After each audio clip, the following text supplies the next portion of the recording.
Thank you. I'm Helen Raphael, Resources for the Future. Picking up on what Alice Rivlin said about the strength of rising China, I have a question also for Bob Kagan.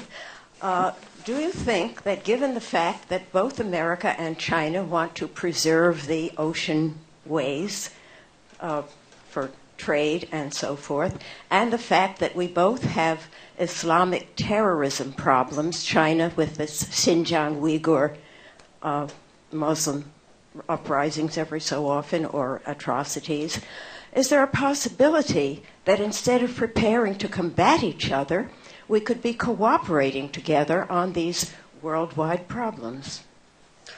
Yeah, there's a possibility, and I'm hopeful that that can turn out to be the case. But I mean, what's interesting is you have to take seriously China's perception of all these things, and setting aside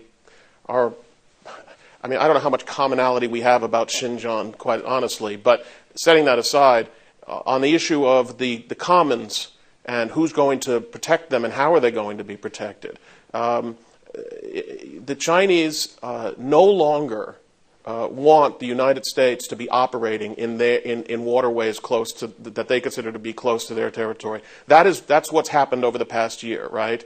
And so we have to decide, unfortunately, whether we want to continue to insist on the right of passage through these international waters, as Secretary Clinton said, or whether we want to say to the Chinese, no, okay, fine, you can now take those over, which has all kinds of implications for Japan, for Southeast Asia, et cetera, which is why in recent months, and contrary to many expectations, all these countries have come running to the United States as China asserts these rights.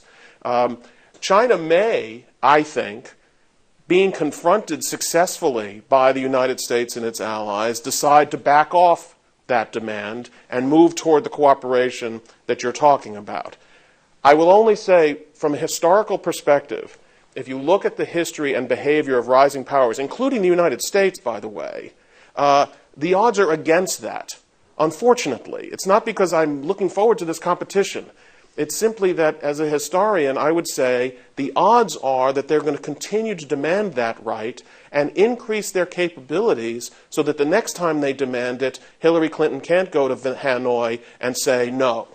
And that's what produces the arms race. And it's those kinds of things that produced an arms race between Germany and Britain before World War I, between Japan and others before World War I, before the various wars that Japan fought. I would love to avoid it, but we have to take seriously the possibility that we're not going to be able to avoid it because the Chinese don't themselves want to avoid it.